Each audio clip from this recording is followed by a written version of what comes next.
do primeiro seminário da licenciatura em teatro da UFSM e convidar a todos que se sentem, né, quem quiser se aproximar. Queria, antes de começar, só comentar duas coisas que eu acho bem interessantes. A primeira foi um e-mail que eu recebi há 3 dias atrás de um aluno nosso, apavorado, porque ele ficou responsável de imprimir as camisetas. E aí ele foi fazer a impressão das camisetas e na hora que ele ia imprimir as camisetas, ele descobriu que a lâmpada que revela a tela dele estava queimada. Daí ele foi procurar outra lâmpada e ele descobriu que a emulsão que ele estava usando era uma emulsão inadequada e que daria problemas novamente. Foi procurar uma outra emulsão e aí ele saiu correndo, ele foi queimando a tela. Quando ele foi lavar a tela, tinha acabado a água em Camobi. E ele não pôde lavar a tela para poder revelar as camisetas. E aí ele me mandou um e-mail falando assim, parecia uma saga de herói. Né? E ele desesperado, você via na situação, né, do Diego, desesperado por não estar conseguindo imprimir. Aí ele falou que ele conseguiu pegar uma tinta velha que ele tinha, ele falou assim, professor, o que deu para fazer foi isso, e aí isso eu acho muito legal, que é justamente esse envolvimento das pessoas e esse compromisso das pessoas para a realização, para que a coisa aconteça, né? A preocupação de todos para que funcione. O Diego está ali com uma cara meio assustada. Muito obrigado, Diego, ficaram excelentes, a discussão ficou legal. A outra coisa só daí, a gente formalizando um pouquinho, só a abertura, que é a apresentação, o texto que a gente colocou na abertura aqui, que precisava de uma apresentação, então escrevemos um texto para a apresentação. Né? Todo seminário é um momento de plantar ideias. A origem da palavra está relacionada justamente às sementes e à plantio. Um seminário deve ir além de questões como ensinar ou aprender. Precisa propor-se a uma prática criativa e sensível de pensamento coletivo. O curso de licenciatura em teatro da Universidade Federal de Santa Maria, em seu 2º ano de existência, traz como tema para esse momento de reflexão coletiva um desdobramento tríplice para teatro, pensando-o como manifestação artística e educacional, além de observar sua relação com os diversos conceitos de escola. A programação deste seminário foi feita para reunir pessoas de diversas procedências, pesquisadores, artistas, professores e acadêmicos, além do público em geral. O principal objetivo é ampliar o campo do pensamento sobre teatro, de forma a cumprir a função tríplice da ação universitária: pesquisa, ensino e extensão. Como atividade de ensino, esperamos que este evento contribua para uma formação de melhor qualidade para aqueles que futuramente receberão o título de professores de teatro e para aqueles que professam esta arte mesmo sem tal título.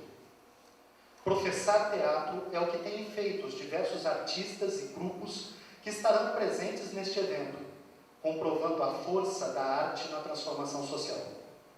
Talvez esta seja a melhor e mais eficiente forma de aproximar a universidade da população. Esperamos que este seminário auxilie nesta que é a mais importante missão da prática acadêmica: difundir o conhecimento, melhorando a qualidade de vida para todos. Pesquisar, para um professor de teatro, é ampliar o conhecimento, investigando possibilidades de aproximação entre culturas, explorando os diversos níveis de ensino, conhecendo suas particularidades e estudando meios que possibilitem trocas de informações, práticas e vivências. Neste sentido, este seminário é, sem dúvida alguma, uma atividade de pesquisa. Acreditamos que a união de profissionais e amadores, artistas com décadas de atividade e iniciantes, estudantes e professores, representantes da cultura popular e da cultura erudita, adultos e crianças, enfim, acreditamos que a multiplicidade de enfoques semeie nossas mentes de novas ideias criativas e críticas. Foi este o espírito que animou a realização deste seminário, o mesmo espírito que anima a prática teatral em todas as suas manifestações. Queiram os deuses do teatro que atinjamos nossos objetivos. Evoé, pá! Para iniciar, então, a nossa primeira mesa, eu chamo a professora Beatriz Pinto, a chefa do Departamento de Artes Cênicas, e acho que a professora com licenciatura mais tempo para muito conosco.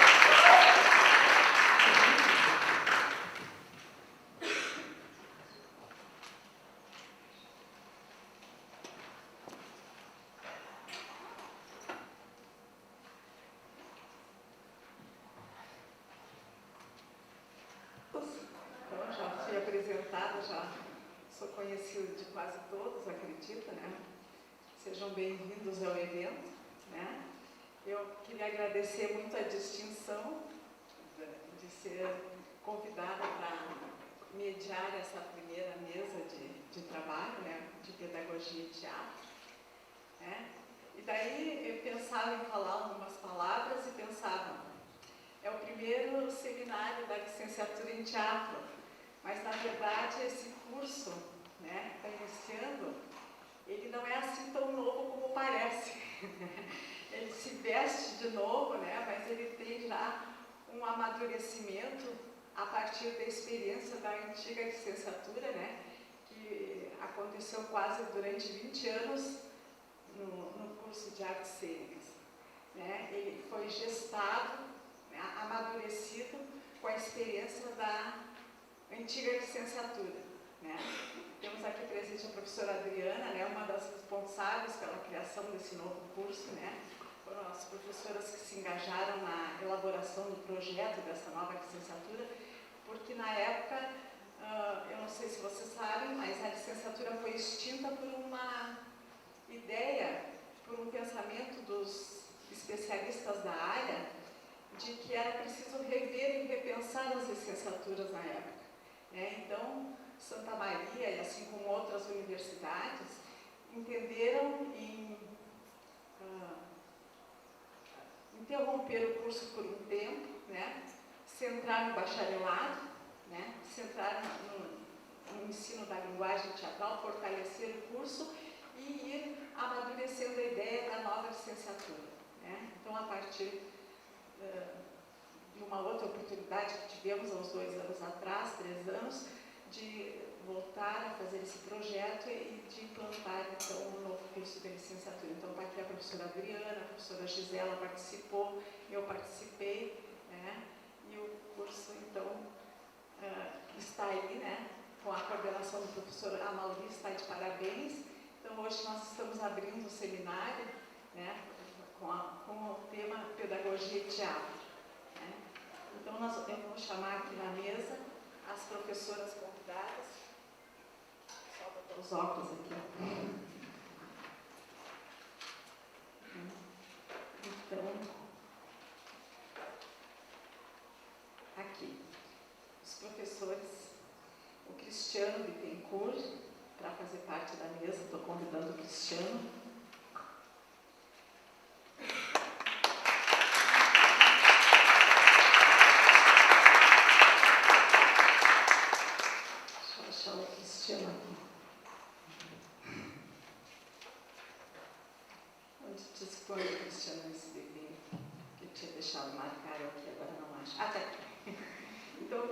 Apresentando o Cristiano, né? É ator, diretor, técnico e cenógrafo do TUI. Há 16 anos trabalha nas linhas de teatro e educação e do teatro do oprimido. Atualmente desenvolve trabalho sobre financiamento ProBIC CNPq no curso de pedagogia, Unifra, com alfabetização linguística e alfabetização estética. É graduando, formando em pedagogia com o trabalho teatro e sua poética, um recurso didático capaz de sensibilizar para as problemáticas da educação formal. Sua prática busca associar teatro e educação formal, aproximando a educação formal objetiva da subjetividade das artes e, em especial, do teatro. Agora também vamos chamar a professora Lúcia Royes, né, para compor a mesa.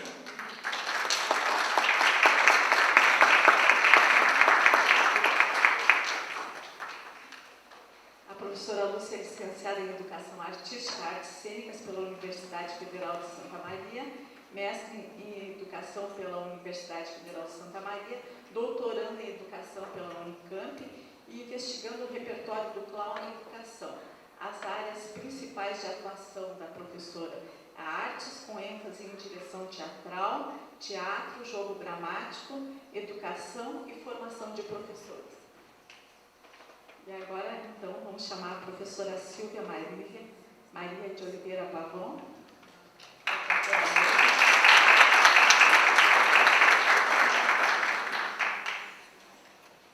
A professora Marília, então, também, eu esqueci de dizer que a professora Lúcia atua no Centro da Educação como professora, né? E a professora Silvia também é professora do Centro da Educação, graduada em Educação Especial pela Universidade Federal de Santa Maria, mestre em Inovação e Sistemas Educativos na Universidade Autônoma de Barcelona, 1998, doutora em Educação na Universidade Autônoma de Barcelona, 2003, e desenvolve pesquisa e trabalhos em Psicologia da Educação, e suas áreas principais de atuação são educação, saúde, interdisciplinaridade, aprendizagem e ensino. Bom, então, nós estamos aqui com a mesa composta para darmos início a esse debate, né, a essa exposição das experiências, enfim, das reflexões dos professores. Nós vamos convidar a professora Lúcia Lois para dar início a esse seminário. Nós determinamos 20 minutos, né, professor, para cada fala, né? E depois a gente abre, então, para perguntas. Então, vão ficar pessoas da organização do evento aí para anotar as perguntas que alguém queira fazer. E entre uma fala e outra, a gente poderia, então, abrir esse espaço para as perguntas. Pode ser assim, professor? Vamos lá. Passo a palavra para a professora Lúcia. Boa noite e boa tarde a todos. É com muito prazer que eu recebi um convite, quase que convidada, porque em junho desse ano estava eu no MSN, conversando com a Rose, e a Rose falou: ai, Lúcia, vai ter a semana da licenciatura e o teu nome apareceu na conversa. Eu digo: ai, que ótimo, eu quero. Por quê? Uma que é um quadro bem chulo falando, é retornar à casa, né? Eu sou cria desse curso de Educação Artística, licenciatura plena em Artes Cênicas, do qual eu tive muito tempo dentro do curso, quase jubilei do curso, então eu aproveitei assim, nesse período de quase jubilamento, todas as mudanças que aconteceram, né, no curso, que era uma licenciatura, depois ficou um bacharelado. Sou daquela turma de 92, 2000, então fiquei 8 anos dentro do curso, são quase 2 cursos, né, ou melhor, são os 2 cursos num só. Aí, depois disso, por exemplo, Beatriz foi minha professora, Adriana foi minha professora, Mariane, minha colega, o Dani, meu colega. Então, assim, é muito legal quando a gente vem para um seminário e encontra com essas pessoas tão queridas e tão amigas, tipo o Cristiano, meu amigo também, né? E estou nervosíssima para falar, porque é aquela coisa bem antes de entrar em cena, a gente fica sempre nervoso, né? Fica muito com o estômago apertado, enfim. Mas eu quero falar um pouquinho da minha trajetória enquanto docente do Centro de Educação e que pensa teatro no Centro de Educação, né? Eu atuo no curso de Pedagogia e Educação Especial. Então, o foco é aquilo que a gente vai dizer que para o teatro também é importante, que é o jogo. Eu estou sempre falando assim, que teatro sem jogo é um teatro que não tem alma. Como nós aprendemos no curso de licenciatura essa coisa de jogar, e a gente ralou muito para aprender a jogar, e muitas vezes nós não conseguíamos isso, que vai nos aproximar, então, na pedagogia e, no caso, a educação especial, que são as duas áreas que eu atuo? Bom, o pedagogo ele vai atuar diretamente com a educação infantil e os anos iniciais. E é aonde a criança está na sua maior, talvez até melhor potência em termos de criatividade e em termos de uma possível liberdade. Nós ainda, nesse período infantil, nós ainda não estamos, vamos dizer assim, não está ainda marcados nos nossos corpos essa coisa toda aí desse social, daquilo que a gente pode e aquilo que a gente não pode fazer. É o início, por exemplo, que quando a gente vai entrando para a escola, né, e aí a gente começa então a aprender as regrinhas básicas do que seria o ensino ou o que seria a educação. E nessa aproximação de jogo,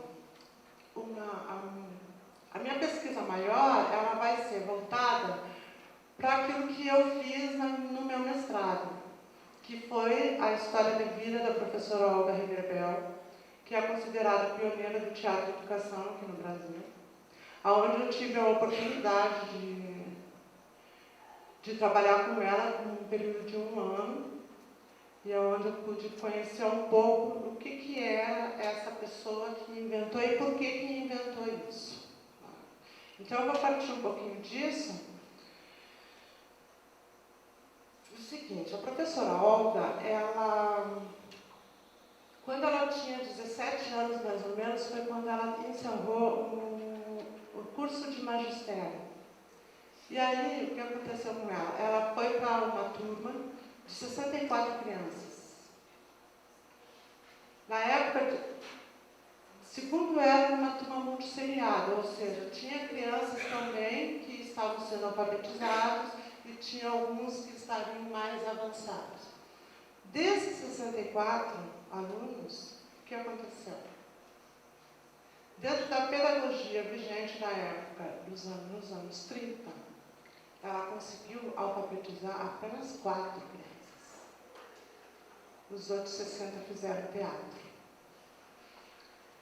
Então, aí foi a grande sacada da professora Olga, da relevância que tem o brincar e o jogo dramático para a aprendizagem infantil.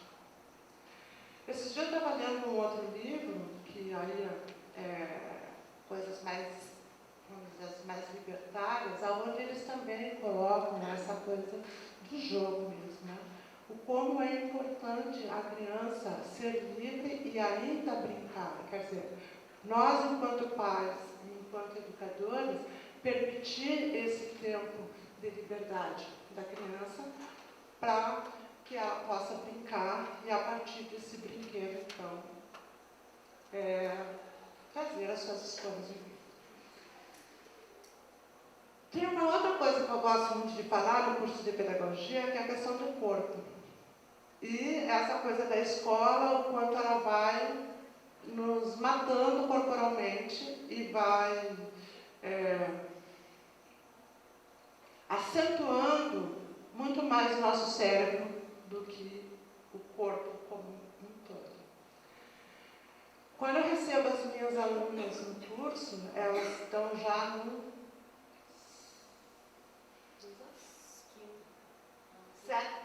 sexto, são 8 semestres, sexto e sétimo semestre, né? Então, assim, ela já vem com toda uma história de pessoas que já passaram desde a educação infantil até o ensino superior. E praticamente no final do curso. E é muito legal quando a gente começa a fazer as brincadeiras, os jogos, e aí quando esses jogos e brincadeiras, eles caem numa representação. Ou seja, num faz de conta que não é um faz de conta infantil.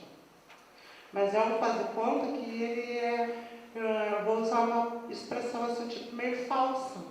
Nós diríamos em teatro, você não está jogando, você está fazendo de conta que está jogando.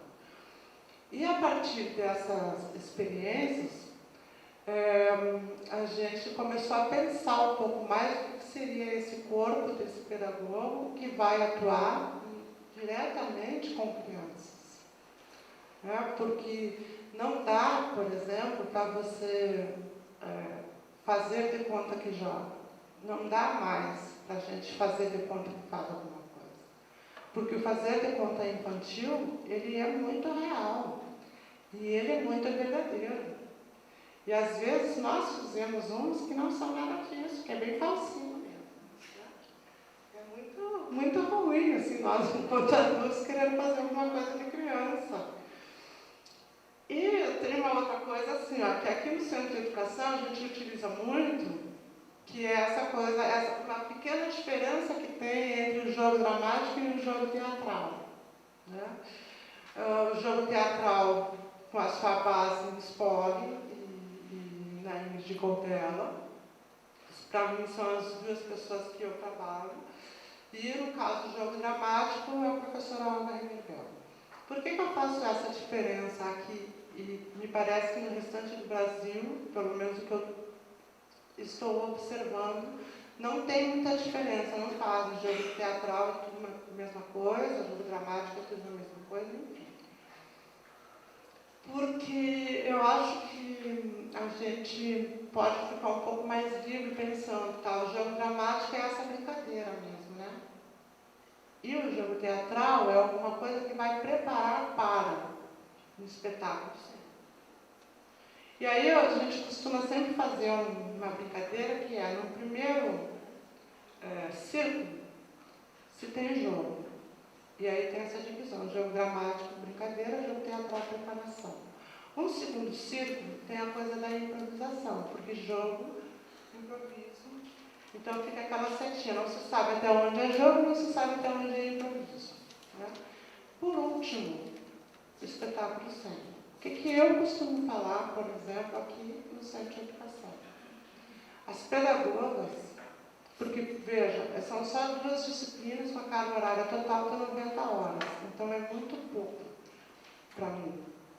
Tá? Então, assim, ó, o que eu costumo dizer sempre? Em termos de pedagogia, jogar e brincar, beleza, maravilha. Agora, se for para montar espetáculo, chame alguém da área. Porque aí a gente começa a pensar o coletivo e começa a aproximar as áreas, né? Tanto a pedagogia quanto o teatro. Isso não significa dizer, por exemplo, que não tenha minimamente, dentro dessa possibilidade de 90 horas, uma qualidade. Né? Então, por exemplo, eu acho que se eu estivesse atuando no CAU, seria um outro contexto e eu estaria atuando de uma outra forma. Né? Mas eu estou dentro do Centro de Educação que não está formando o professor de teatro, mas que está formando o professor. Ou seja, está lidando com aquilo que a gente pensa o que é teatro na educação. Formar plateias. Isso é o mínimo que a professora Alckmin falou, né? Mas, claro, tem muito mais coisa em jogo do que é essas 2 grandes áreas, né? Do teatro e da educação. Deixa eu botar aqui para ver como é que tá. Aí, assim, ó, por exemplo, eu coloquei algumas anotações aqui, e aí essa coisa de pensar na formação do docente em teatro, né? Eu sou da época, e eu não sei como é que está hoje, mas eu sou da época assim, que para você ser professor de teatro, você tem que ser artista. Porque você tem que saber o que acontece com você, que movimento acontece com você durante a sua atuação e também enquanto você atua enquanto diretor. Eu, como sempre fui uma pessoa meio preguiçosa, eu comecei atrás das cortinas, como contra-regra, depois eu fui para... Acho que fiz uma sonoplastia, depois vim até que eu digo, não, eu sei o que eu quero, não é só ser atriz, eu quero ser uma professora para fazer exatamente isso que o seminário está fazendo. É essa comunhão. Né? e que é muito dessa, assim, tipo, esse período que o curso de artes cênicas deixou de existir, deu um furo muito grande na cidade de Santa Maria. A gente começou daí a juntar as pessoas que tinham interesse na educação, que daí eram os bacharéis, e que vinham então para cá, para o Centro de Educação, para trabalhar na Companhia Candoca de Teatro do Centro de Educação, que é uma companhia que agora está de férias, porque a coordenadora está no doutorado, mas que quando a coordenadora voltar, essa companhia ela retorna, que era o quê? Era exatamente isso. Nós trabalhávamos, os nossos jogos, cada pessoa aparecia com uma proposta de jogo, e nós discutimos depois essas coisas todas para as áreas, tinha gente de diversas áreas, não era só do teatro, né? Tinha gente da área da saúde, tinha gente de tudo que era lugar. E aí, gente, tem uma coisa que me toca muito e que aos poucos, quando a gente vai pesquisando, vai estudando, que é o que se pensa em termos de professor ou docente de teatro.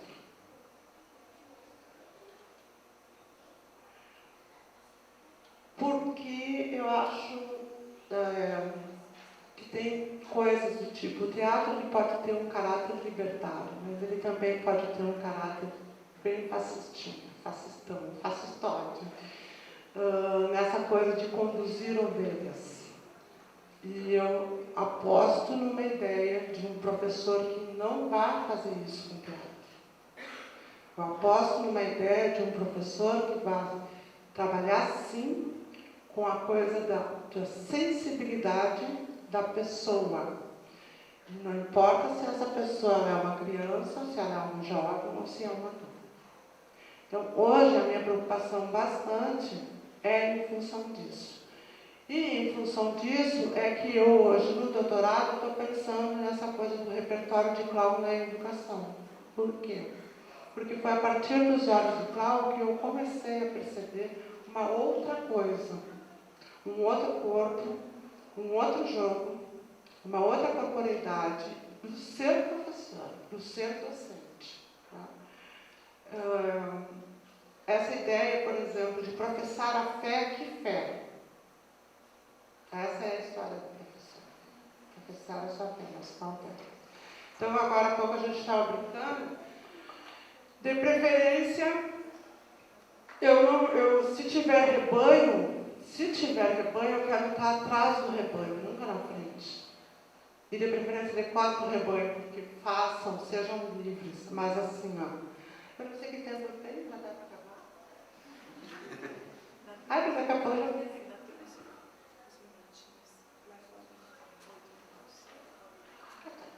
Então dá para a gente brincar nesses 8 minutos. Assim, ó, Ai, meu Deus. Tá, então, no rebanho de costas, então, porque assim, a gente tem que aprender a ser livre. E teatro é isso, sabe? É a gente se mostrar, é a gente não ter medo dessas coisas todas que estão aí, né? Dessa loucura que vai nos ensinar o bom caminho ou o mau caminho. E aí a gente está sempre do lado do bom e o corpo totalmente esvaziado de vontade. Essa é a pior parte que tem. É quando você tem um aluno perfeito, mas vai perguntar que vontade. Eu não sei que vontade. Então, isso é o que eu fico pensando e é o que vai me levando, né, a partir de alguns contatos, de alguns amigos aqui do Centro de Educação e fora do Centro de Educação, e que começaram a me mostrar uma outra possibilidade do ser docente e do fazer teatral. E eu acho que a chimia, ela me ensinou também muitas coisas. A chimia é o meu Clau pessoal, que eu tenho ela desde 98, e às vezes ela aparece, quando menos espera, ela aparece. E, enfim, eu não sei o que.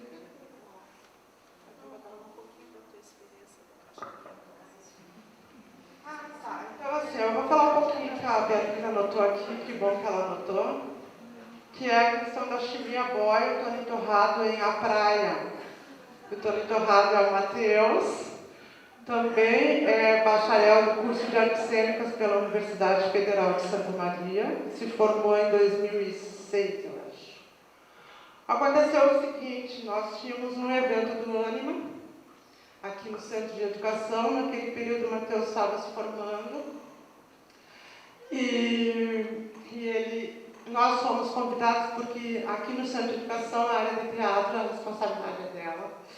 E aí, então, nós fomos convidados para fazer um momento cultural, né, apresentar alguma coisa nesse tal evento.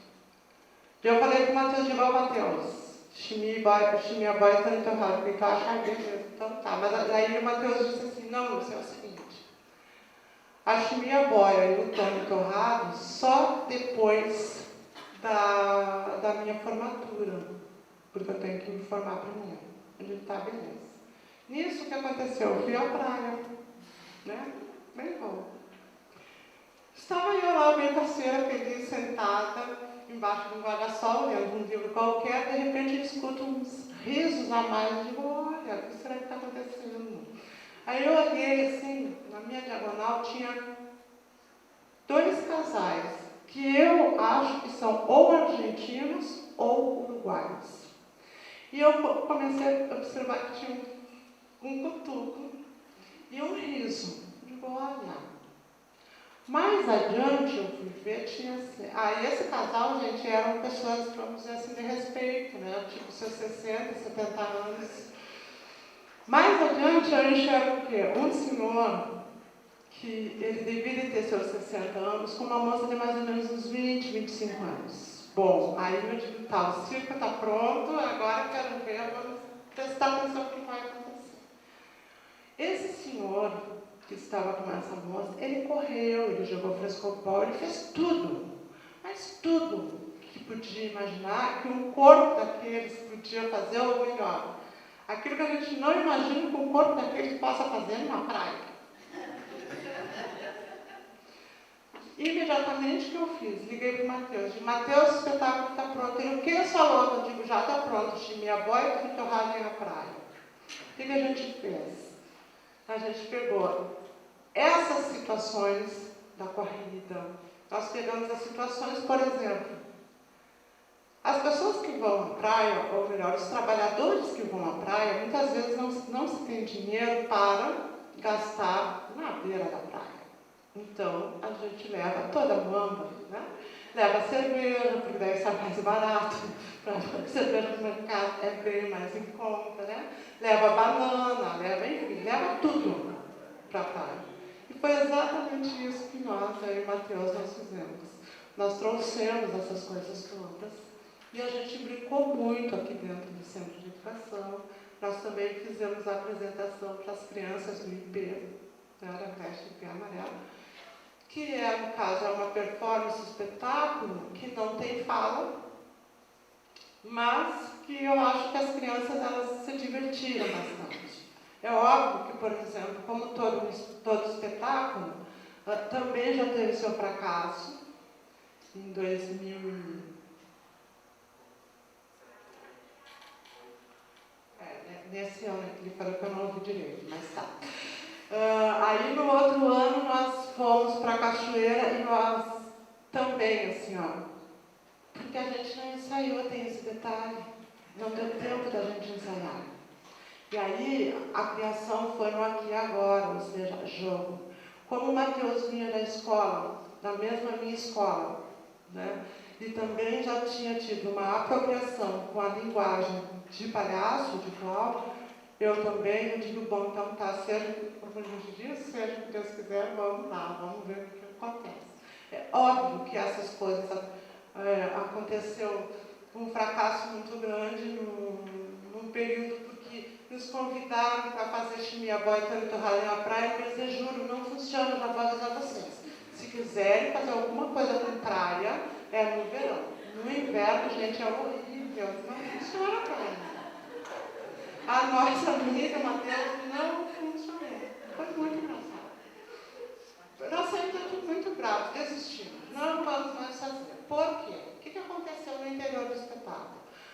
apareceu uma relação de hierarquização.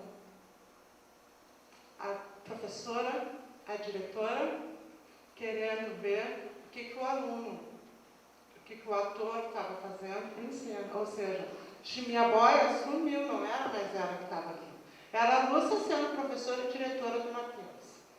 E aí, como na época a gente estava aprendendo ali Michel Foucault, e aí nós estávamos lendo o livro Vigiar e Punir, eu disse para o Matheus, do que adianta a gente começar a ler esses caras, esses autores, e não ter isso como uma prática de vida, um modo de vida.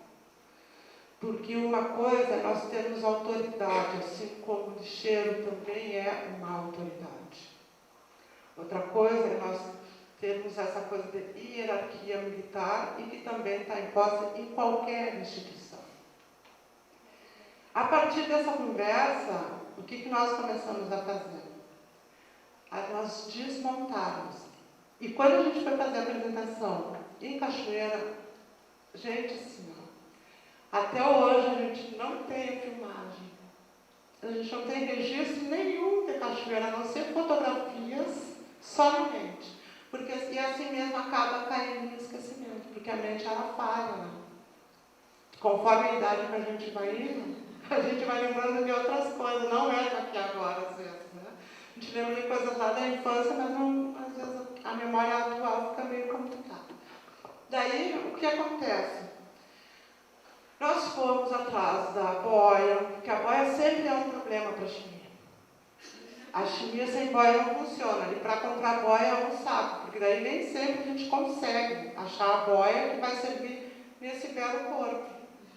E a boia é uma coisa que tem que estar, ela tem que ser algo para poder cair mesmo, né? E não ficar presa no corpo. Só em determinadas situações, tudo bem. Saímos, aí o Matheus, tá, vamos tomar banho de chuva. Aí ele vai tomar banho de chuva. Cadê a chuva? Não tinha mais chuva, nós correndo atrás da chuva. Eu digo, Matheus, ó, os clauzinhos já estão começando a funcionar na gente. E assim foi até o dia da nossa apresentação em Cachoeira, que foi um outro espetáculo que eu, na verdade, não sei dizer como que ficou. A nossa sonoplasta não quis levar a filmadora, porque ela disse, o que eu quero com essa porcaria desse espetáculo de novo na minha vida? E de repente chega lá e acontece um outro espetáculo, e ela, poxa vida, eu não trouxe uma filmadora. Então tá, é isso, tchau.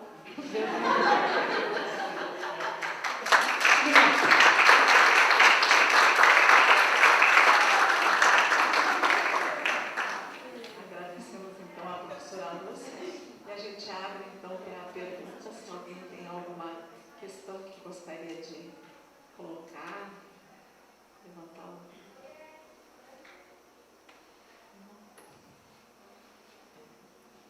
Bom, então nós convidamos agora a professora Lúcia, Silvia, desculpa. A Lúcia, ok. Nós convidamos a professora Silvia então para apresentar um pouquinho do seu trabalho.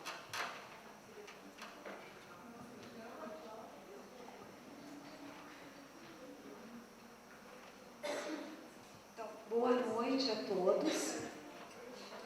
Inicialmente eu agradeço o convite, fazer parte deste trabalho com vocês e poder, né, de certo modo, contribuir com algumas reflexões. Tá?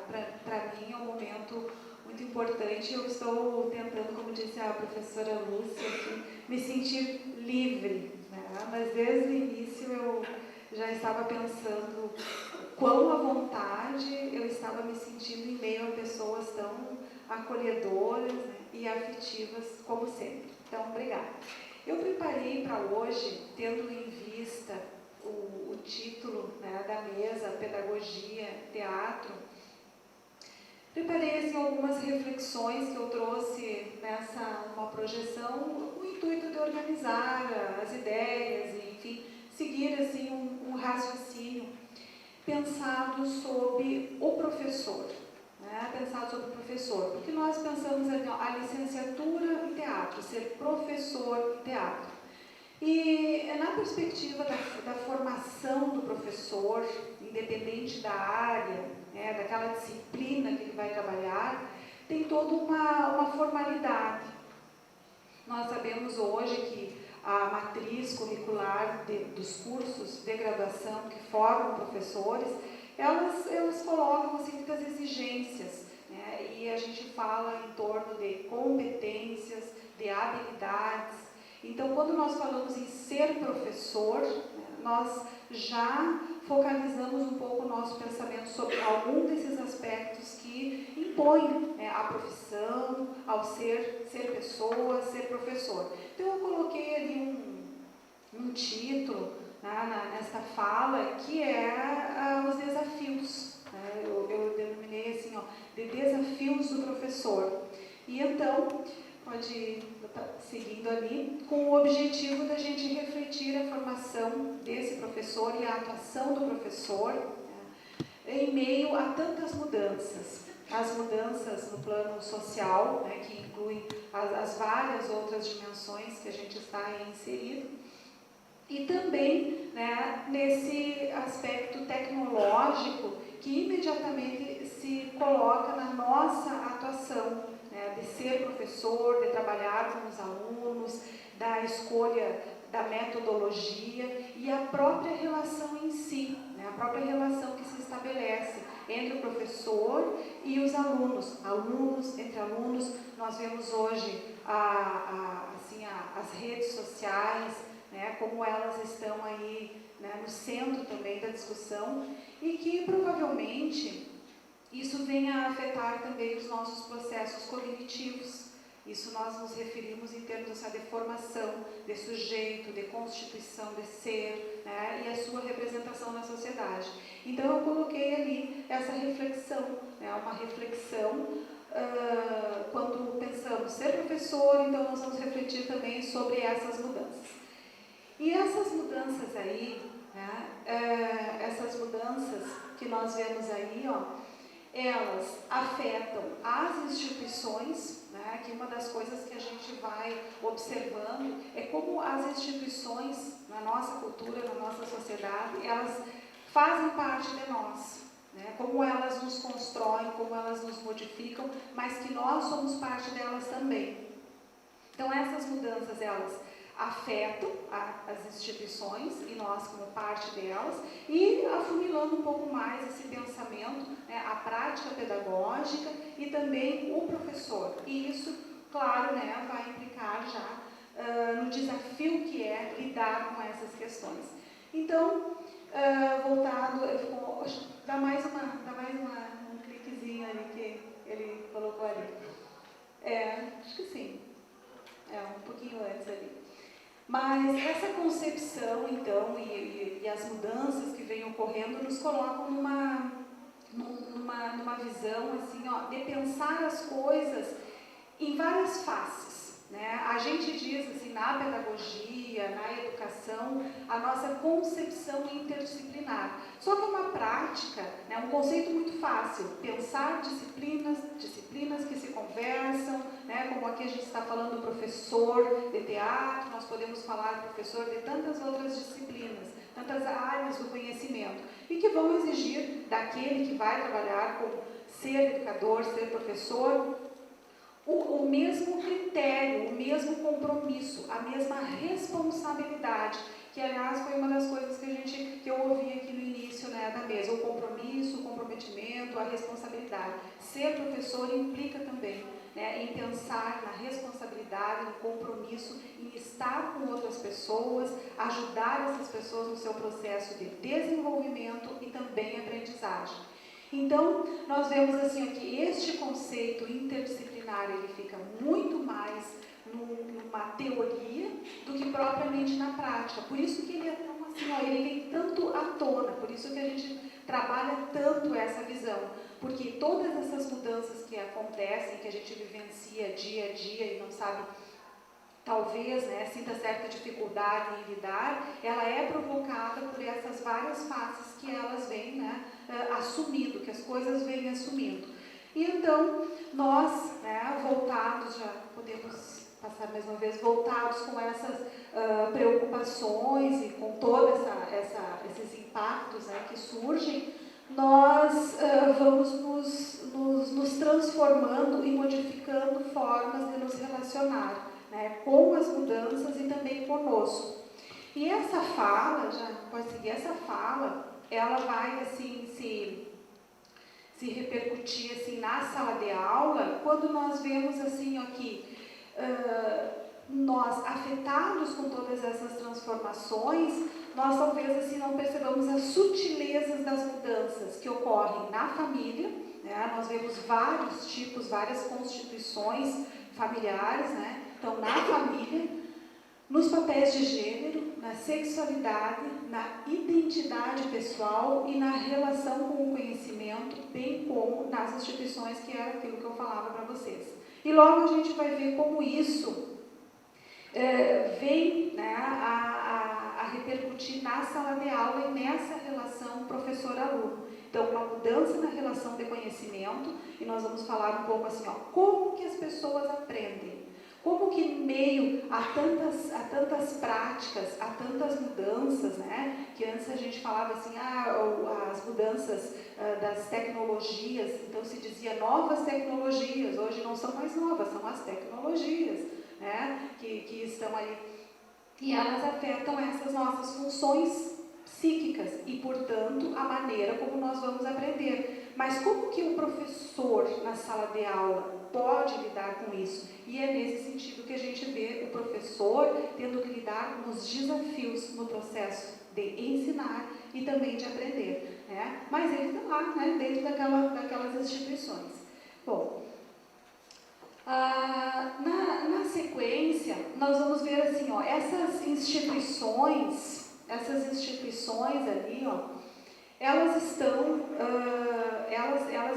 compostas, né, já dizia no início, por todos, somos nós. As instituições somos nós, é a nossa maneira, enfim, de lidar, né?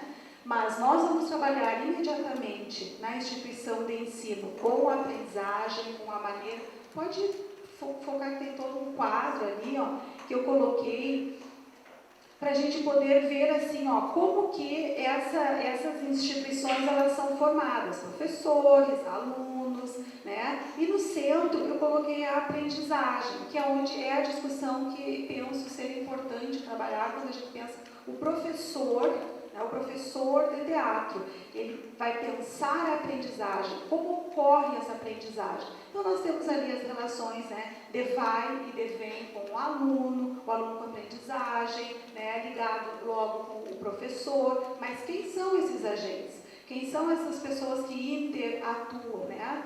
E dependendo, vejam que dependendo da relação que se estabelece entre estes agentes, nós vamos ter mais criatividade, essencial para a prática, enfim, para o teatro, né, para toda essa construção de ser, a criatividade, ou quem sabe que isso não ocorra, que é a fuga, né? Eu coloquei ali, ó, que tipo de formação ou evasão, né, do aluno, tendo em vista uma dificuldade de lidar com o aprender. É isso que afasta, que exclui as pessoas da escola e do processo educativo num todo.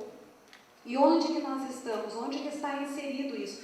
Então, é uma maneira de nos entendermos e de entender o outro, né, numa prática ou numa relação pedagógica. Então, essa é a preocupação que tem, ou vamos dizer assim, ó, que o professor teria, ou que ele deveria ter, né, mais exatamente enquanto um profissional da educação. É como que ele pode orientar a aprendizagem, como que ele pode favorecer esses processos de desenvolvimento e de aprendizagem.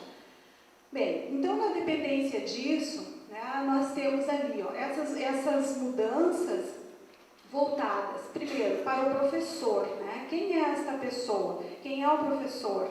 Então, eu coloquei ser professor, ser pessoa, e há muita confusão no exercício desses papéis, né? Que às vezes as pessoas querem, ao ser autênticas, talvez não cumprir com a função de ser professor, né? E que, como eu colocava no início, exige algumas competências, algumas habilidades para que tu possa, de fato, ajudar essas pessoas a aprender, né? A seguir aquilo que elas vêm buscar. O tipo de método, qual é o método mais apropriado? Existe um método mais apropriado para um aluno, para todos os alunos, para alguns alunos, métodos diferenciados? Como é que funciona? Então, ali eu coloquei um pouquinho do questionamento, né, das perguntas, das respostas, das reflexões, sempre presentes para que possa fazer, né, esse jogo de, né, aparecer ou de surgir o novo, que é a construção do conhecimento que a gente chama, né? Então, o relacionamento professor-aluno também, né, a gente coloca a simetria, né, ou a assimetria, as relações verticais ou horizontais, como que deve ser, né? Como que as pessoas, qual é o discurso e qual é a prática. Um professor que se empodera, né, um saber, é ele que comanda, o aluno não sabe nada, então é coisas para a gente pensar ali. Né? E que, como eu digo, às vezes o discurso é um e a prática pode ser, né, outra diferente daquela que a gente professa. O aluno, quem é esse aluno hoje? Né? Eu falei um pouquinho ali no início, na sala de aula estão presentes todas essas tecnologias, né? Todas as formas de comunicação. Então, a gente vê uma sala de aula, às vezes os alunos ligados, né? Ligados em outras, no celular, no note, né? Enfim, eles estão a mil. Então, o que coloca ali? Qual é a disponibilidade mesmo do aluno para o conhecimento e de que forma nós conseguimos, como professor, aproximar os alunos daquele conhecimento que ele vem buscar? Será que nós conseguimos? Qual deve ser a nossa ação? E por fim, né, um pouco assim do comportamento, porque falar aprendizagem também implica, né, em falar do comportamento, né? Aprendizagem, comportamento, desenvolvimento, são coisas diferentes, mas que, né, estão juntas, que merecem assim toda uma reflexão. Aí eu trouxe ali uma passagem do Paulo Freire, né, que me parece assim, diz um pouco quem é esse professor, né, e da importância de ser professor, que eu vejo assim, como todas as pessoas que desejam seguir, né, nesse exercício, que elas pensem. Então ele diz assim, ele diz ali naquela passagem, seja como for o professor, né, do modo que ele for, a característica que ele tiver, ele vai deixar uma marca.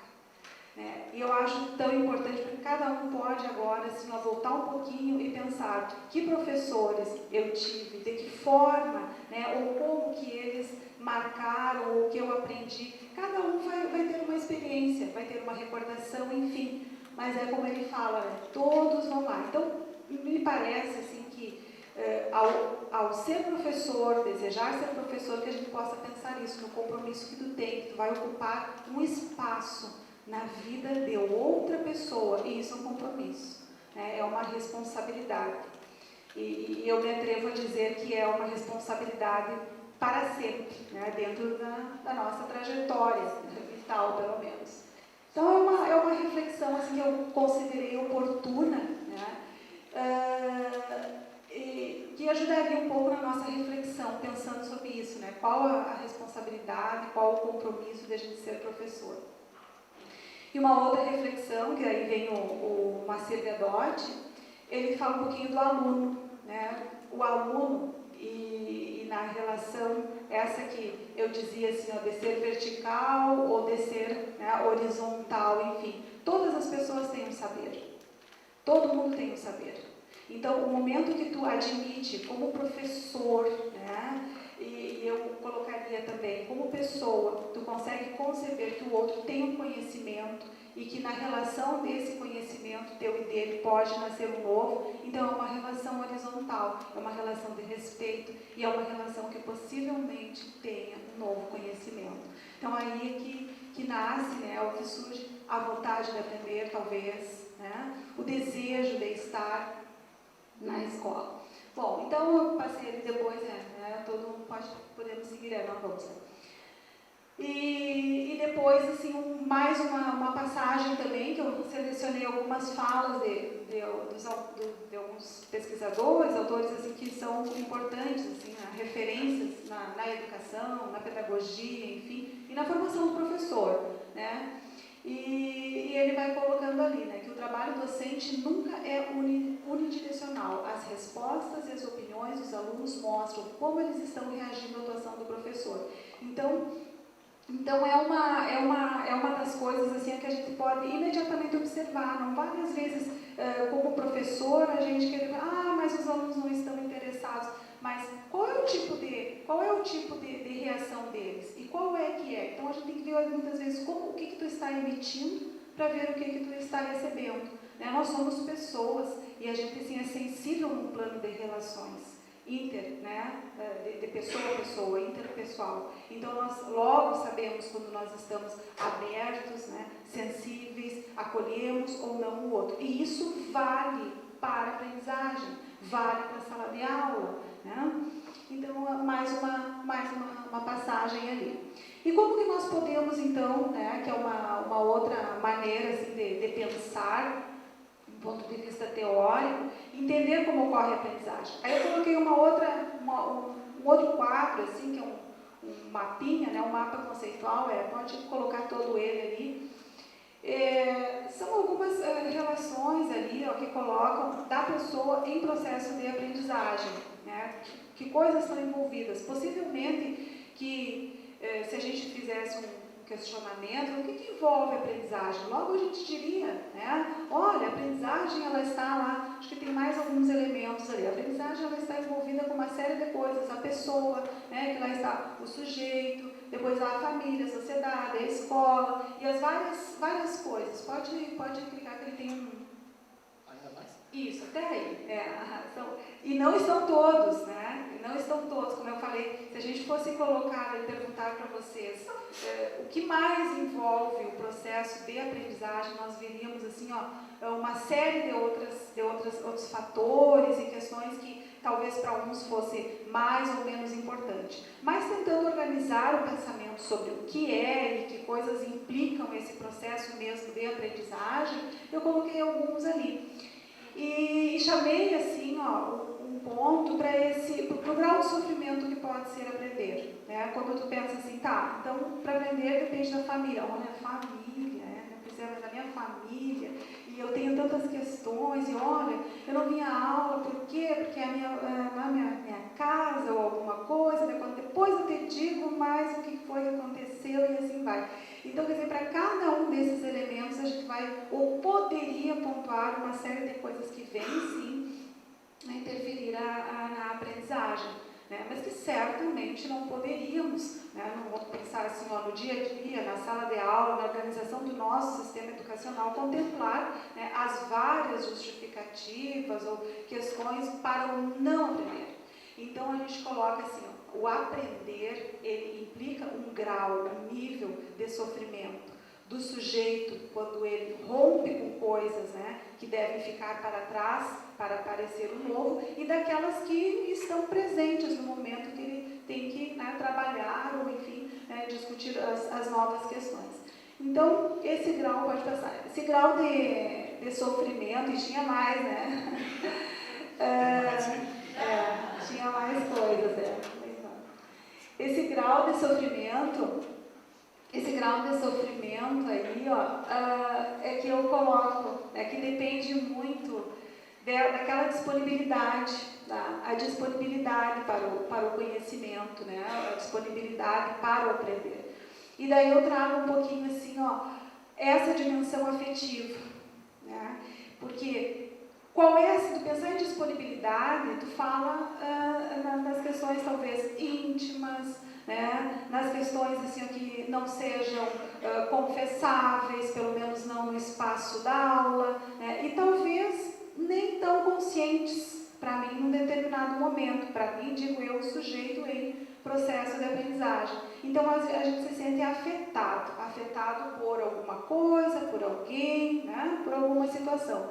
Então eu coloquei mais ao final ali, né? É nesse momento que se intensificam essas dimensões afetivas e que vale, né, do professor ter esse bom senso de entender a sua própria dimensão afetiva, né, não se sentir talvez atacado, agredido por uma relação de indisponibilidade de aprendizagem do aluno e que ele consiga, né, aí eu coloquei um pouco do que também o Paulo Freire coloca ali, ó, o cultivo da humildade e da tolerância.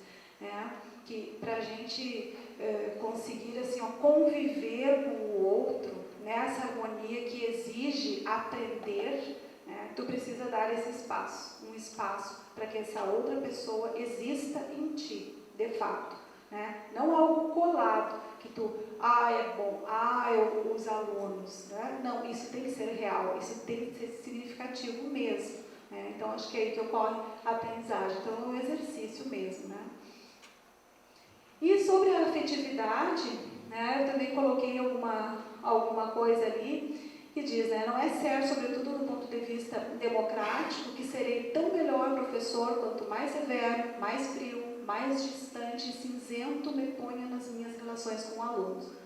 Então, não quer dizer, né, que a gente tenha que se vestir de alguma coisa para. Eu falava, a autenticidade, ela deve existir, né? Mas mais tu vai levar em consideração essa dimensão afetiva quando tu também assumir o teu papel frente ao aluno, de ser, né, pessoa, mas também ser professor, ser educador, né? E isso também, a afetividade não se confunde, né, com uma alegria permanente, com coisas, né, de gostar ou não gostar, mas de viver autenticamente, uma honestidade de relação interpessoal. E isso pode acontecer na sala de aula. Aí eu acredito que a aprendizagem possa, né, ocorrer. Por fim, acho que já... Qual a função do teatro na escola? No meu entendimento, humanidade. É o que falta. Com as mudanças das leis, nós eu digo assim, instituição, pessoas que pensam em educação, acabaram com toda e qualquer possibilidade de humanidade na escola. Não existe a dimensão sensível, está fora da escola, sabe? O professor pega ranço e diz, não, tu não vai passar porque eu não quero. E é assim, acontece isso. E no meu entendimento, o teatro pode apresentar outra possibilidade, para que esse professor ao menos compreenda que aquela criança que está na frente não pensa como ele. Tem estrutura cerebral? Tem sinapse? Tem neurônio? Claro que tem, mas processa noutro campo, noutra dimensão. E se esse professor não descer desse pedestal, e para mim isso é muito panfletário, é uma luta que precisa ser divulgada. O meu trabalho no final da graduação é em cima disso, são possibilidades alternativas. A gente nem chama como método e nem como metodologia, a gente trata como possibilidades de que o professor possa descer desse pedestal e compreenda a sua função enquanto agente social, porque para mim é mais político e panfletário que isso, não sei se eu consigo situar. Hoje eu estava justamente dando aula sobre o UOL e uma das coisas que eu achei muito legal, foi mais ou menos o fecho da aula, foi um comentário do UOL desta fase de primeiro pensar se como artista poderia ensinar as outras pessoas o que fazer. Vamos ensinar como fazer a evolução, vamos ensinar como as mulheres vão se mexer, vamos ensinar... E que de repente percebeu que não é por aí. Quer dizer, o ensinar não dá para ser compreendido como alguém demonstrando para o outro o que fazer, mas como todos juntos poderiam conseguir, de alguma forma, fazer. Era mais que é quando ele vai para o Teatro Fórum e para essas questões. E eu acho que aí, acho que fica muito uma colocação tanto de Silvia quanto tua, como a gente pensar esse professor. Quer dizer, como a gente pensar esse professor que não está ali para ensinar, como esse termo de apontar signos, né? Ou de inserir signos, mas aquele que está no sentido de educar, daquele que vai trabalhar para essa construção coletiva, para propiciar o território para a construção coletiva, né? Eu acho que a questão que eu colocaria é muito nessa, quer dizer, como pensar essa outra formação de professor, esse professor educador,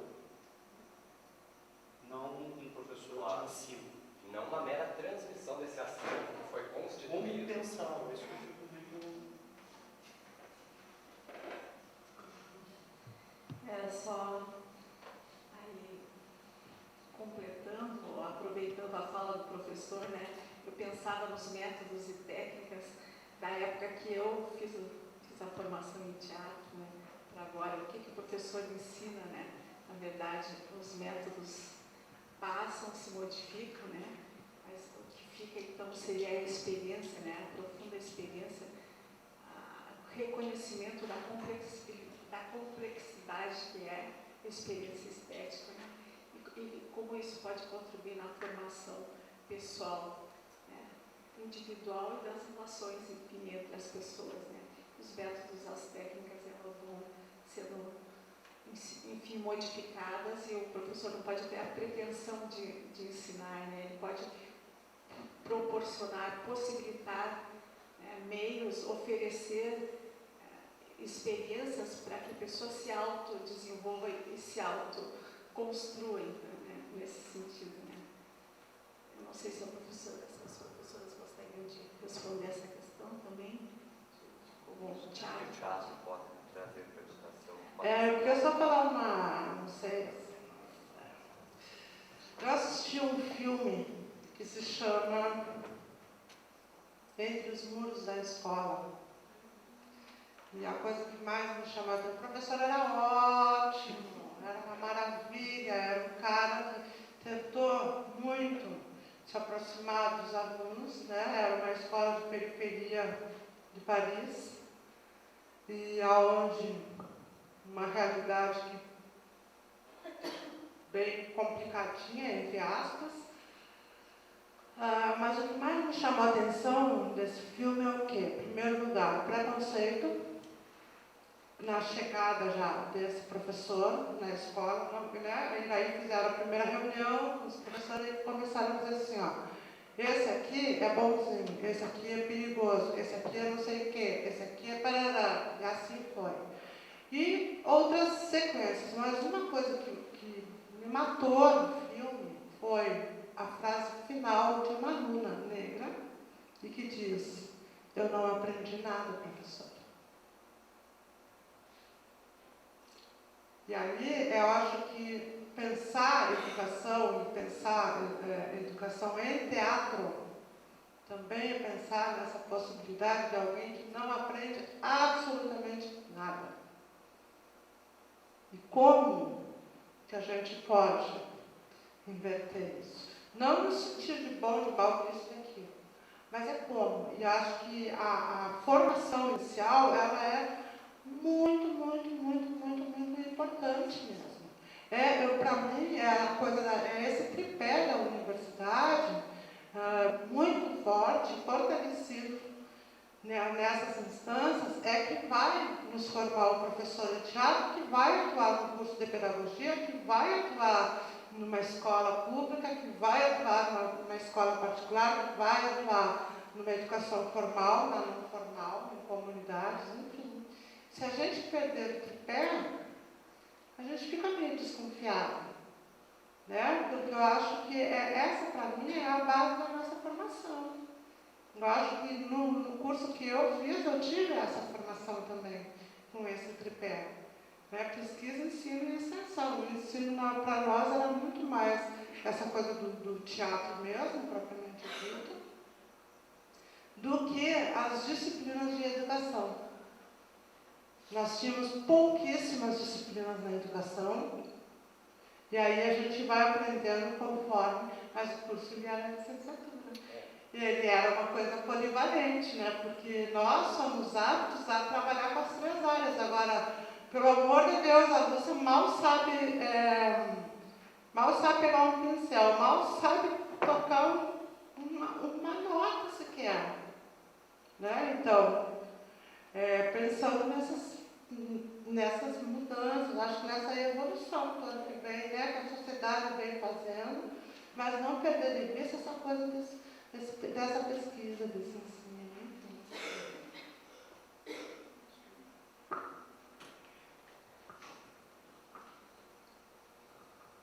Está aberto para algum comentário, alguma pergunta?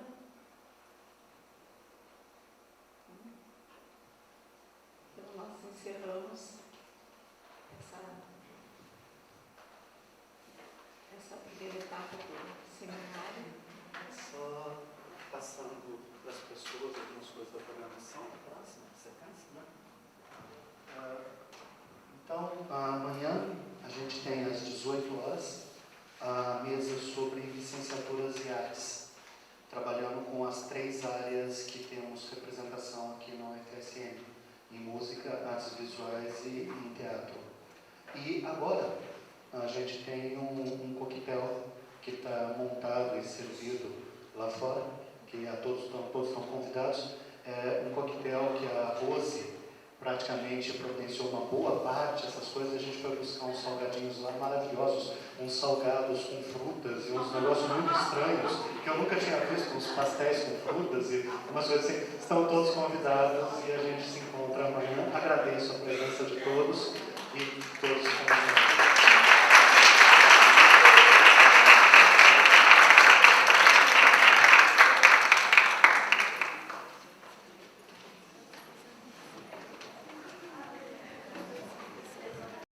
Professor de teatro, acho que a gente vai pensando que, considerando as mudanças nas instituições, em ser professor, em relacionar-se com os alunos, entender o processo de aprendizagem, eu falei que eu acho que é a partir dessa maneira relacional que estão surgindo, ou que podem, já vamos dizer que podem surgir novas formas de conhecer, de ensinar e de aprender.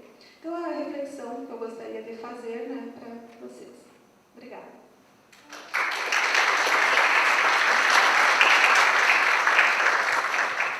Agradecemos, então, a professora e deixamos aberto para alguma pergunta, alguma questão que queiram levantar. Alguma pergunta?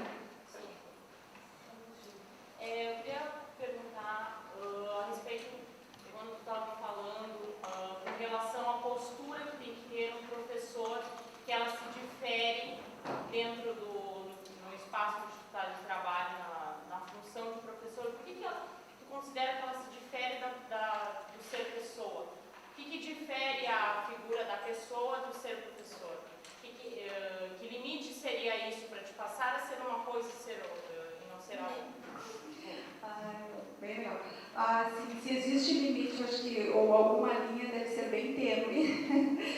Não, eu coloquei no sentido de pensar ser pessoa e ser professor. Mas não que exista a caracterização ou a descrição de um tipo ou de um estilo. Daí, se a gente fosse pensar em caracterização de professor, ou como que ele deveria ser, nós já entraríamos assim numa discussão que são os modelos de ensino. Aí sim, aí nós teríamos. Aí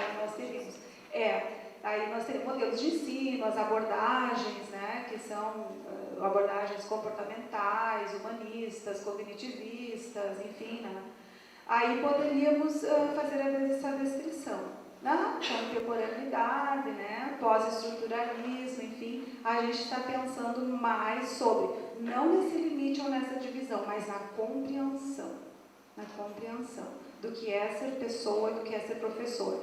E que isso também coloca em jogo que ser professor é uma profissão, e que essa pessoa, sendo pessoa, entende ser uma profissão. Sabe que uma vez, numa palestra, eu acho que até eu comentei com os alunos do curso, eu ouvi, não conheço a autoria dessa fala, mas a pessoa falou assim, pensando sobre profissão professor. Ela disse, os erros, por exemplo, de um médico, a terra cobre, e de um professor não. Então, isso ele falou em relação a que faltaria muito esse comprometimento da profissão ser professor. Então, saber que quando tu vai, ao te relacionar com os alunos, ao fazer às vezes uma fala, um olhar, veja, uma fala já é muito, um olhar, o que isso pode ser, como isso pode ser interpretado para o aluno. Será que isso não pode ser a causa, muitas vezes, de o aluno ser excluído? Dele até ir embora da escola, que nós temos registros, há pesquisas que vão mostrando isso. Como depende a maneira do professor se relacionar com o resultado. Quanto ele, vamos dizer, gosta, não gosta do...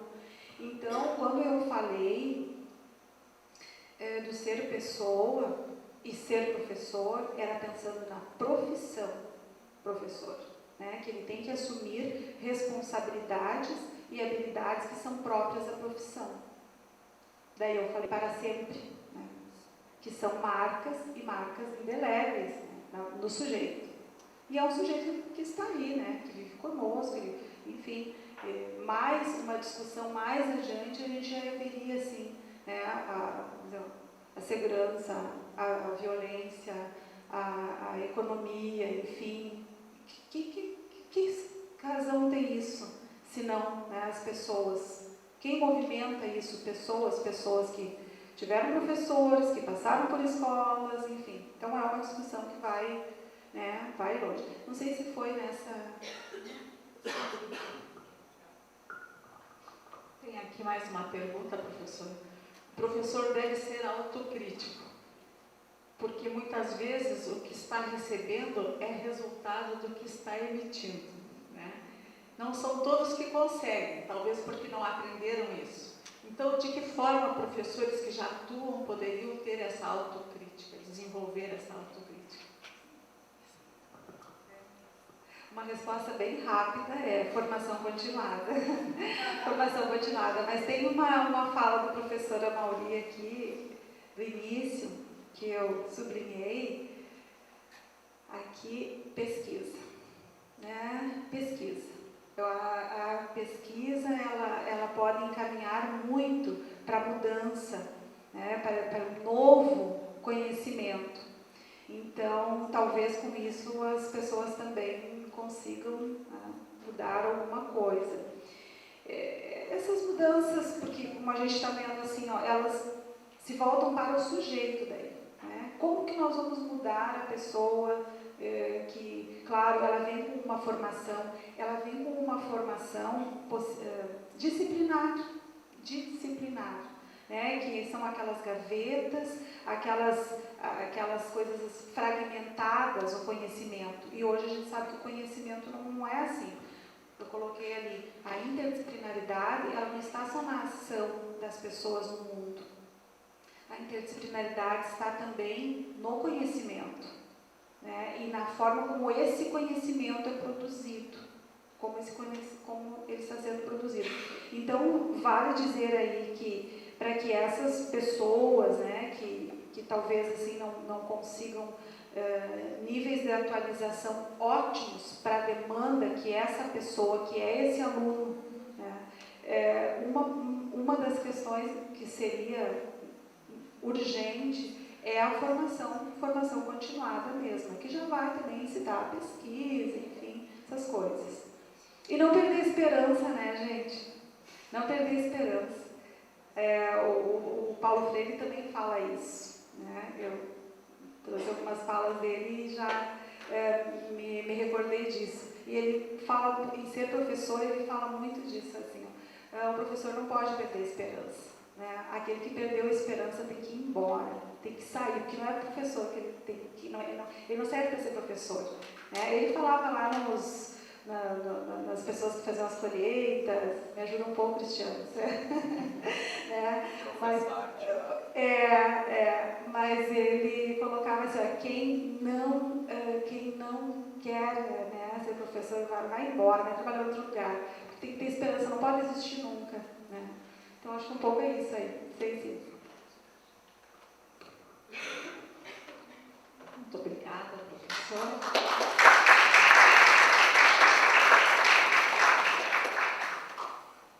Passamos para o nosso último palestrante, o Cristiano, vai falar um pouquinho da sua experiência, do seu trabalho. Então, boa noite.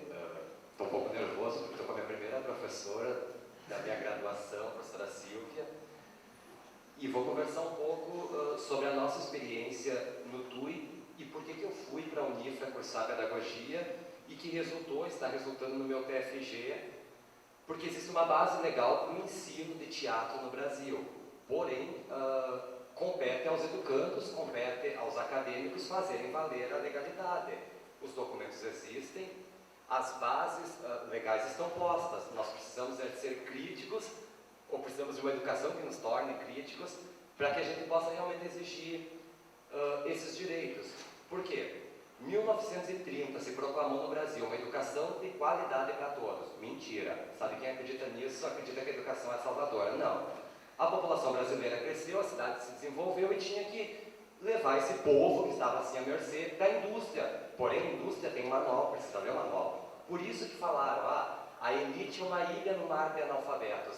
Não é uma visão romântica, é uma visão bem crítica desse contexto. Aí, como entra o teatro? Tem um cara lá que em 1880 pregou uma escola nova, uma escola progressista, ou seria progressivista. Isso fica a critério de vocês. No meu entendimento, é progressivista.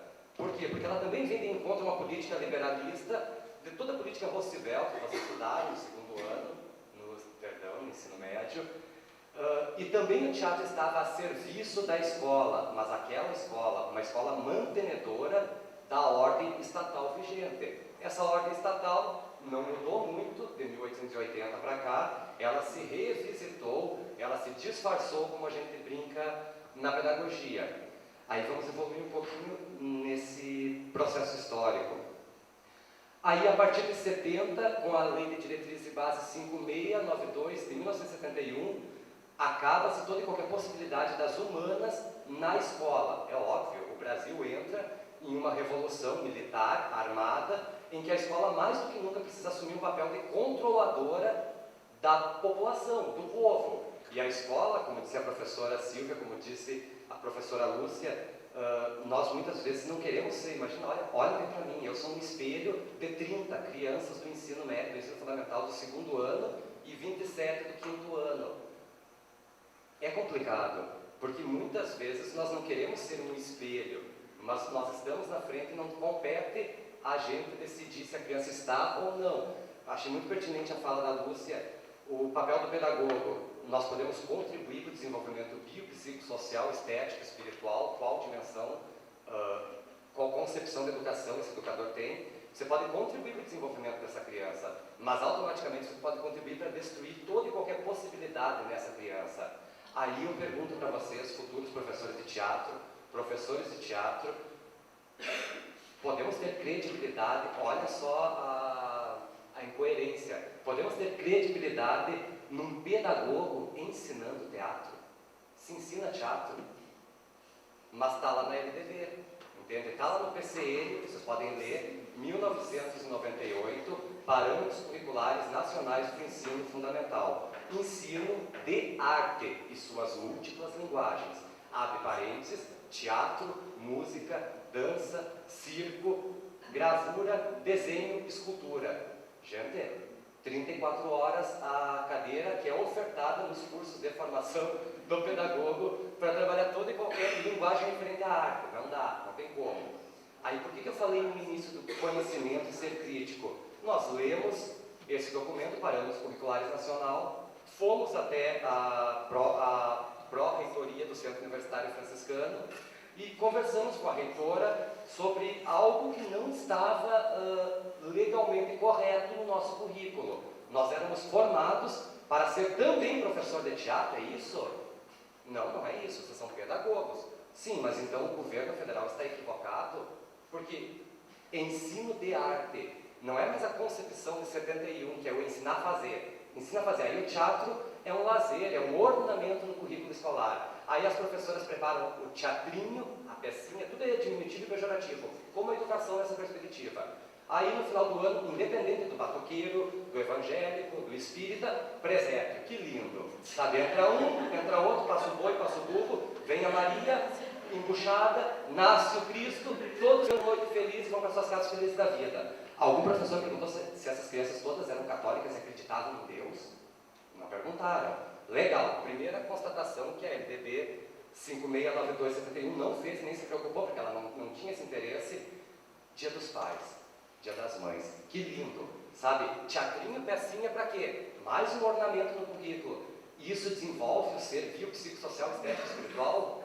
Penso que não. Desenvolve, eleva a gestão, o interesse. Aí nós temos no Foucault, muito bem citado, nas relações de poder que a escola ainda exerce sobre os seres humanos. Aí, por outro lado, 9394 do ano de 1996, a nossa atual Lei de Diretrizes e Bases, ela prepara para uma abertura que já aconteceu, olha a incoerência, ela vai preparar para uma abertura que aconteceu 10 anos anterior a ela, o processo de discussão. tudo bem, não vem ao caso, mas vem. Ela prepara e contribui para o desenvolvimento do ser, novamente, biopsicossocial, aí entra o estético espiritual, o cidadão brasileiro. Legal. Vocês conhecem a escola cidadã? Sim, para quem tem condições de pagar uma escola cidadã. A escola pública, ela ainda continua revisitada, mascarada, no meu entendimento, muito maquiada, como uma reprodutora da ordem vigente, que nós não podemos esquecer que é capitalismo, é neoliberalismo, um pouco mais agressivo do que o liberalismo de 1800. Aí, frente a isso tudo, um dos capítulos da nossa Lei de Diretrizes e Bases, mais especificamente em relação aos cursos de formação, é que todo e qualquer, isso a partir aí de 96 para 98, discute-se as diretrizes curriculares dos cursos de formação de professores. Em 2000 aprova-se, em especial as da pedagogia, e coloca-se em vigor. Quando eu digo coloca-se, é assim: o governo abre a cabeça dos professores, enfia, fecha a cabeça, costura e diz: se vira. Não qualifica mão de obra, não prepara, mas você é professor de teatro, música, dança. Eu não canto, sabe? Eu sou extremamente desretinhado com o meu brinco, com as minhas crianças, sabe? Se todos vão para lá na dança, eu vou para cá, sabe? Mas como? Aí levamos todos esses documentos, apresentamos esses mesmos argumentos assim para a reitora, primeiro para a pró-reitora, depois para a reitora, e conseguimos algo. Mas por quê? Porque fomos criticar quebra de protocolo. Aí outra burocracia infernal. Como quebrar o protocolo de um curso superior numa instituição que não é pública e que não é federal? É mais complicado ainda. Mas está no documento, fomos mais uma vez, claro, nos preparamos, estudamos, lemos os referenciais, fomos conversar com a irmã. Bueno, se isso não sair do currículo, né, que pode fechar essa instituição, desculpa, não sou eu que estou dizendo, está no papel. Vocês têm obrigação, porque está na lei das diretrizes curriculares dos cursos de formação de professores, que todo e qualquer professor formado para todo e qualquer nível de ensino, modalidade de ensino, tanto da educação infantil ao ensino superior, deve ser ofertado, obrigatório por lei, um professor de teatro, um professor de música, um professor de dança. Ah, legal! Então agora a pedagogia vai ter esse professor? Não teve. Eu estou me formando, estou saindo do curso, não conseguimos, mas conseguimos algo que é muito pequeno, mas o próprio Boal fala, que é um dos autores que depois eu vou falar, que toda e qualquer mudança, pequena ou não, é um recorte de uma mudança que está acontecendo. Há caminhos muito lentos, a gente sabe, mas está acontecendo. Não temos mais 34 horas num semestre para ver o ensino de artes e suas múltiplas linguagens. Já temos 2 cadeiras de 68 horas, cada uma é pouco, é mínimo, não dá, sabe? Mas ao menos quem faz a disciplina, porque ela é obrigatória, vai ter um mínimo do conhecimento para que possa trabalhar em sala de aula. Porque o que eu constato nos meus trabalhos, especialmente no meu TFG, é triste, é muito triste ler o trabalho de um pedagogo em relação ao teatro. É muita prepotência. Falar de algo que desconhece e ainda querer registrar é triste. Desculpa, mas sabe? E não estou dando um tiro no meu próprio pé, porque também, dentro de 2 meses, serei pedagogo formado. Bem pelo contrário, a gente aponta essas pequenas fragilidades para que a gente consiga enxergar algumas possibilidades. Aí, nessa caminhada toda de discussão, reitoria, sala de aula, conseguimos o protocolo. Ainda não temos um professor formado, licenciado em teatro no Centro Universitário Franciscano. Mas fiquem atentos, porque os novos editais, as novas contratações irão sair, porque nós estamos saindo do curso, mas todo o movimento que foi feito, ele está acontecendo. Independente dessas 2 cadeiras, nós já temos uma outra disciplina, que é a CC, que é a disciplina complementar à carga horária, que é a poética do teatro especificamente. Aí se espantem.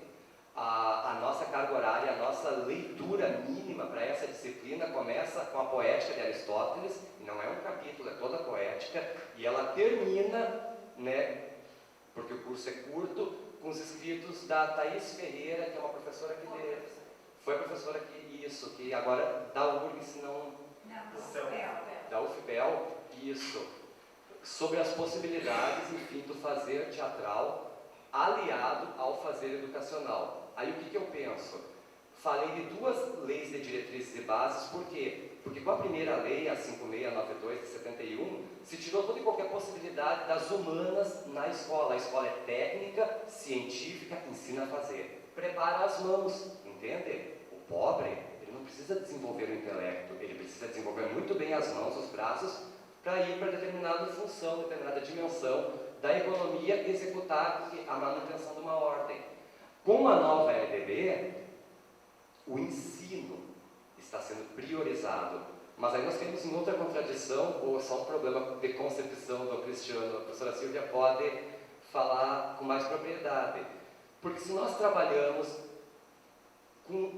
partindo de Piaget, fase do desenvolvimento, o que melhor a criança faz, o que melhor expressa a fase do desenvolvimento que ela se encontra. Ela brinca, mas ela brinca desorganizadamente, livremente. Por quê? Porque as suas cognições não são concretas ainda. Aí nós chegamos um salto evolutivo, caímos em Vygotsky. Mas a interação faz com que os pares se aproximem e o exercício da liberdade pode vir a gerar regras. Mas não podemos esquecer que o sofrimento existe. Por quê? Porque eu assimilo, eu equilibro, eu vou desequilibrar novamente para que eu possa dar continuidade ao meu processo de construção de alguma aprendizagem. Mas e o teatro? O teatro, no meu trabalho final, ele entra como uma das possibilidades de restituir à educação a dimensão sensível do ser humano. Por quê? Porque mudou a LDB, mudaram os documentos, mudou a escrita do documento, mas não mudou a grade curricular. E enquanto nós não conseguimos mexer na grade curricular, não adianta revolucionar. Para que revolucionar se está posta? A professora de matemática não vai devolver as 4 horas aulas que ela ganhou por dia com a LDB de 71. A professora de Química, Física, e tão pouco. A professora de Biologia, menos ainda. Mas aí o que nós vamos fazer com o ensino do teatro, das artes, com a educação sensível do homem? Vamos criar os tais de blocos transversais. Gente, não dá tempo de trabalhar a grade de conteúdo, porque a escola é conteudista. Aí como trabalhar blocos transversais? Aí o que se faz? No dia da árvore, planta uma árvore, morreu a árvore, 2 dias depois descende, sabe? E assim a escola se constitui. Porém, o que nós estamos tentando no Centro Universitário Franciscano é investir em grupos de pesquisa. Porque nós conseguimos uma orientadora, a professora Noemi Bauer, e tentamos escrever um projeto para a CAPES CNPq, nos surpreendeu quando esse projeto foi aceito, com verbas, patrocinando, para que a gente pudesse propor alternativas. Era bem prepotente a ideia, propor alternativas metodológicas para a escola formal. Legal, propor uma papel, maravilha, agora quero ver vocês indo a campo. Aí a gente tem 3 anos de experiência em uma escola formal, mais 1 ano de experiência em um estabelecimento não formal para a educação, e voltamos agora, no último ano do projeto, para uma escola formal. E o que a gente constata disso tudo? Que, como a professora disse muito bem no começo, nós temos na educação infantil o maior desenvolvimento das sinapses nervosas. É o momento da grande explosão. Tudo está acontecendo nesse momento. E o que for apresentado a partir deste momento pode passar despercebido aos nossos olhos do adulto, mas a constituição neural dessa criança vai ficar marcado. Então, por que não aproveitar a partir desta possibilidade de trabalhar uma educação do sensível, uma educação que tente, ao menos, não se sabe se ela vai conseguir, mas que tente resgatar o humano do homem, que se perdeu nessa troca da LDB. Porque o documento é belo, se nós lêssemos, gente, é muito bonita a nossa LDB. A diretriz curricular dos cursos de pedagogia, leiam, a gente chora, se emociona. Mas a prática, ela fica impossibilitada porque não se consegue mexer no currículo. Aí é outra discussão bem mais acentuada. O que a gente consegue é fazer com que o tema transversal seja o que está previsto enquanto epistemologia da palavra, um tema transversal, porque até a interdisciplinariedade nós percebemos que ela é difícil de ser posta em prática. Nós somos formados no sistema mônada, né? A cabeça, aí não é educando, a cabeça do aluno é aberta e coloca-se meia dúzia de gavetinhas e fecha-se a cabeça, costura. Entende? Ele, se conseguir, é um sobrevivente. Se ele não conseguir, legal, mais um. E o professor, ele é formado assim. Abre a cabeça do futuro pedagogo, coloca-se disciplinarmente, segunda, fundamentos, terça, psicologia, quarta, didática e assim sucessivamente. Aí, tá, mas não contribuem para a minha aprendizagem, nem sequer tentam me ensinar, porque a concepção é de ensino, não é de aprendizagem. E como que eu vou fazer na prática? Revira, não existe receita, não existe manual, pós-modernidade não admite. Tá, legal. Aí a gente começou, dentro dessa possibilidade de tirar os temas transversais do bloco e colocá-lo como algo que realmente, ele não pode se aproximar da disciplina, no meu entendimento, ele tem que rasgar toda e qualquer disciplina ao meio. É feio, é, desculpa, para as exatas, mas as humanas foram lesadas ao longo dos anos. O que a gente quer dizer com tudo isso? Que sobre o medo, somente a sensibilidade poderá agir. E nós temos uma geração hoje que se educa na esperança em tempo de desencanto, como diz o Alencar Gentili. E se eu não conseguir demonstrar para os meus educandos que as mãos, que o corpo não é simplesmente para bater, porque aonde trabalho, Vila Micó e Santa Maria, as crianças têm uma concepção de amor assim: senta, cala a boca e come, praga. É assim que são tratadas em casa. Aí na escola, a situação não é muito diferente. Cala a boca, sabe? Ou a prova não tem recreio. Recreio é lei, está lá no papel. Mas se essa criança for crítica, entende? Ela vai exigir isso. Então, por isso que a criticidade não está a serviço da escola. E a gente conseguiu, por meio do teatro, alguns indícios, não são garantias nenhuma, mas são alguns indícios de uma criticidade um pouco maior, um pouco mais reflexiva no momento que as crianças resolveram montar um púlpito na escola. Tá? Porque a ideia inicial era trabalhar com Augusto Boal, com a Viola Spolin e com o meio ambiente para tentar dar vida ao tema transversal que está lá no bloco, isolado do meio ambiente. Só que é muito mais do que isso, é reduzir algo que pode ser, desculpa professor, mas pode ser político e no meu entendimento deve ser panfletário, principalmente nesse sentido. Por quê? Porque vai desacomodar a escola. E na nossa situação hoje é preciso desacomodar. Outra fala muito bem feita do prazo de validade. Na Unif, atualmente, a gente brinca que professor é que nem remédio, sabe? Depois de determinado tempo, ele só faz mal, ele não faz bem. E é assim. E o teatro, nessa perspectiva, desacomodou tanto o curso que nós já temos uma linha de pesquisa em teatro, nós já temos 2 disciplinas falando em teatro, precisamos agora urgentemente de um professor licenciado em teatro. E o que a gente tira disso tudo? Que o teatro não vai dar garantia nenhuma, a educação não salva, se salvasse, algumas pessoas já estariam salvas, mas a gente pode apresentar outra alternativa, outra possibilidade, do que? De devolver ao biopsicossocial e espiritual essa dimensão afetiva, estética, que lhe foi negligenciada. Porque o jogo é um exercício de liberdade, e a escola precisa desse exercício de liberdade. E é um exercício de liberdade que inconscientemente trabalha para normas, trabalha para regras, porque a escola não consegue também, na liberdade plena, executar sua função do quê? Porque também é a função, sabe, transmitir o acervo antropológico cognitivo de uma humanidade, de uma sociedade. É muita coisa, é muita prepotência, como a gente diz, para uma instituição tão fechada, tão estruturalista, que desde 1500 ou até anterior continua um atrás do outro. Aí a gente aprofundou muito o trabalho com Paulo Freire, fomos a algumas viagens, a alguns eventos e descobrimos na UEL um grupo que trabalha na pedagogia com o teatro do oprimido. E os trabalhos foram muito interessantes porque o grande opressor do homem era o próprio homem.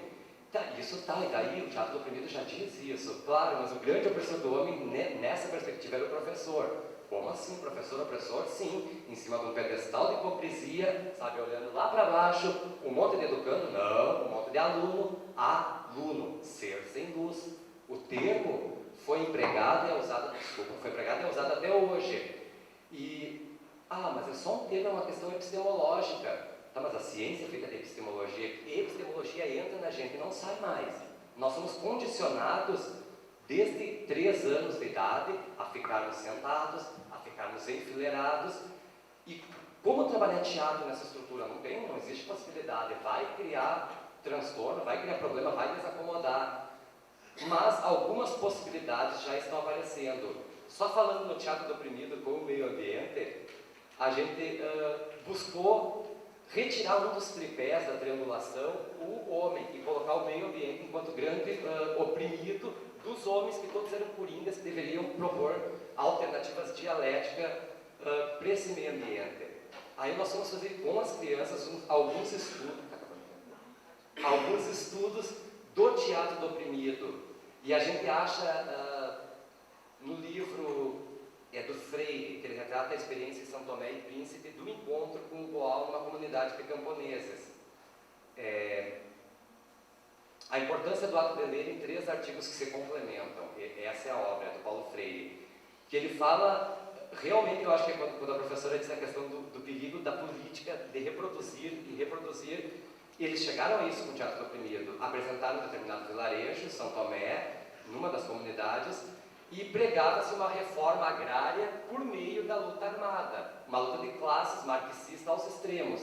Termina o espetáculo, metade dos colonos retornam para a tenda dos atores, com foices, machados, sujos de sangue, já tinham matado alguns patrões, e estavam dizendo, tá, vamos lá, vocês têm as armas, vamos lá, vamos matar todo mundo, agora nós somos os patrões.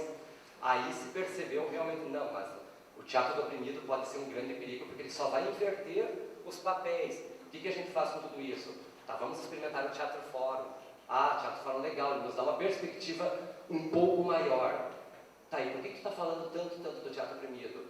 Por quê? Porque a gente resolveu experimentar no curso de pedagogia algumas alternativas metodológicas propostas pelo teatro do oprimido, enquanto não algo que ensina, porque o teatro não vai ensinar isso que a escola, que as instituições superiores querem que ensine. Ele vai ensinar humanidade, ele vai ensinar amor, ele vai ensinar raiva, ódio. Não tem que anular, não foi que tem que ser tudo uma mil maravilha. Bobagem, mentira. Desculpa se agrido as concepções de alguém.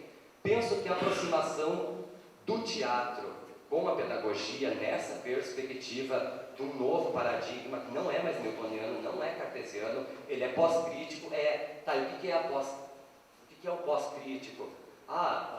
Aí nós podemos ir, sei lá, para Pierre Levy, podemos ir para Morin, podemos ir para uma humanidade líquida. Justamente, nós não temos mais arquétipos e não queremos mais arquétipos, não temos mais modelos, não queremos mais modelos.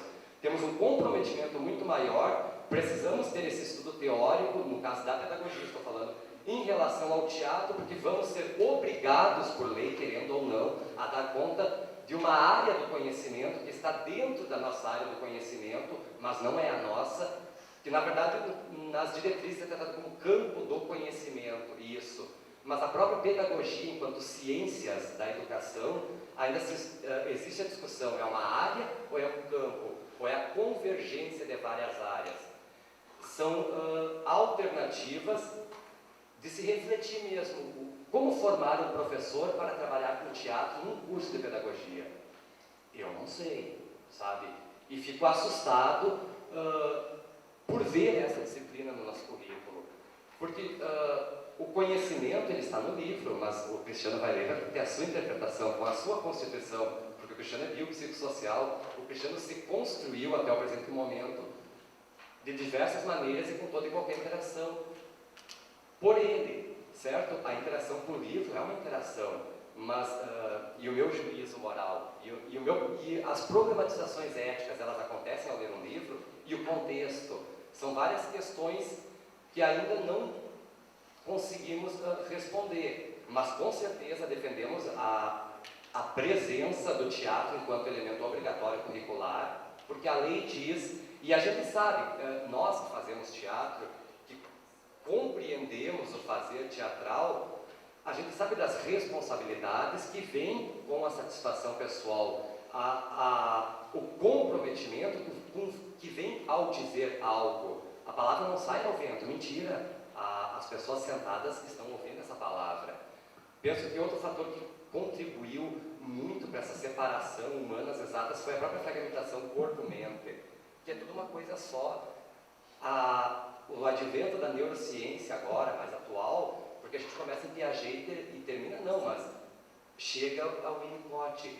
Ele nos explica exatamente a importância da criatividade e da ludicidade. Só para encerrar, tem uma passagem do Carlos Drummond de Andrade que é em relação à construção da LDB de 1971, que é bem interessante. Ele diz assim, que ele não se espanta quando ele vê um monte de criança correndo, gritando, enlouquecida, fugindo da escola. Ele se espanta quando ele vai para a escola ou vai para os cursos de formadores e vê todas as crianças ou os futuros formadores de crianças enfileirados, um atrás do outro, há 1500 anos, sabe?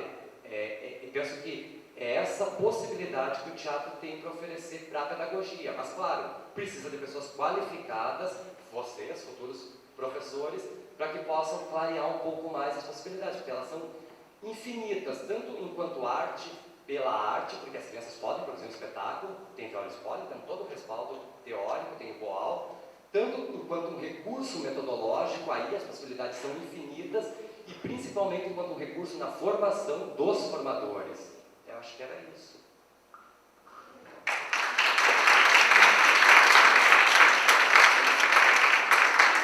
Muito obrigada, Cristiana. Abrimos para perguntas.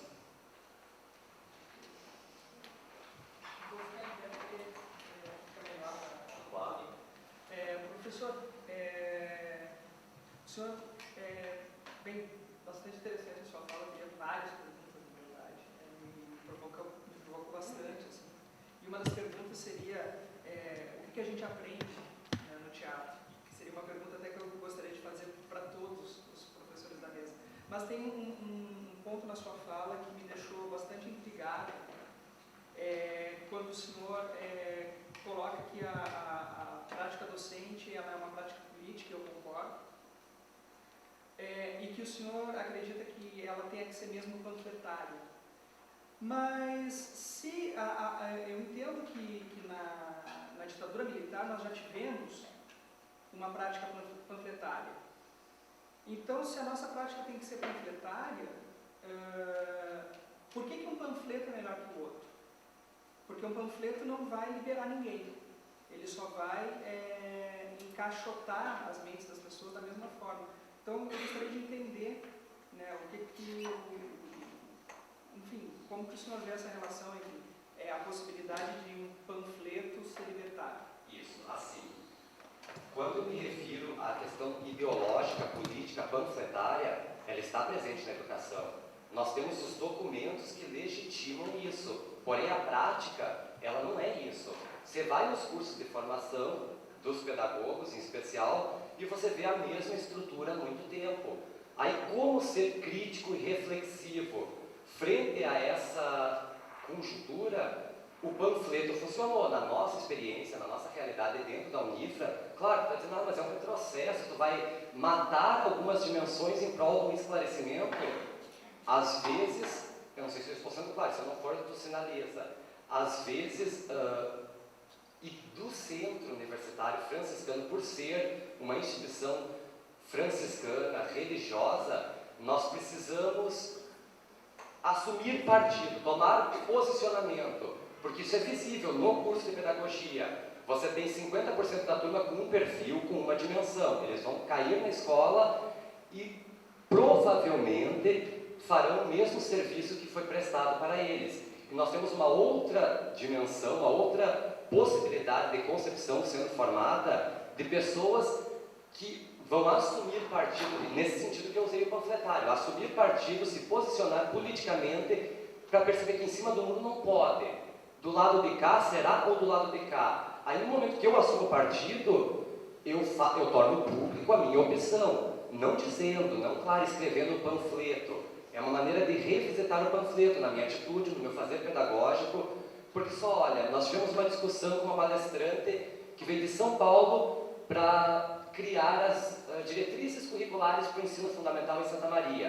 É mentira, ela já está criada na gaveta da Secretaria de Educação há 3 ou 4 meses.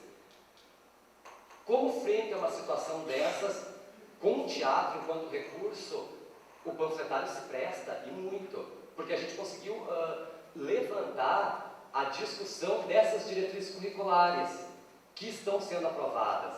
A mesma coisa com a irmã, quando nós fomos conversar, nós apresentamos o teatro e nós vestimos o panfleto, podemos assim dizer, nas nossas ações. Respondi ou enrolei? Não, acho que eu não estou entendendo. Talvez a forma que eu entendo a panfleto não seja a mesma. Eu quando eu falo panfleto, eu digo bem próximo à ideia né, dos estudos iniciais do Boal, onde a gente tinha um teatro que parava para dar algum recado, desestruturava-se toda e qualquer possibilidade de parede, de processo criativo para tomar partido em algo que é social. Porque a educação que eu acredito é uma educação que transforma realmente, não a criança, mas transforma a sala de aula em outro ambiente, transforma a metodologia em algo ativo, mas não ativo como o tio propôs. Algo que possa sair da sala de aula e chegar até essa criança, porque senão, por que tem teatro na escola? A escola não forma atores, nem deve formar, sabe? As academias sim formam, os grupos, enfim, constituem os seus elencos, mas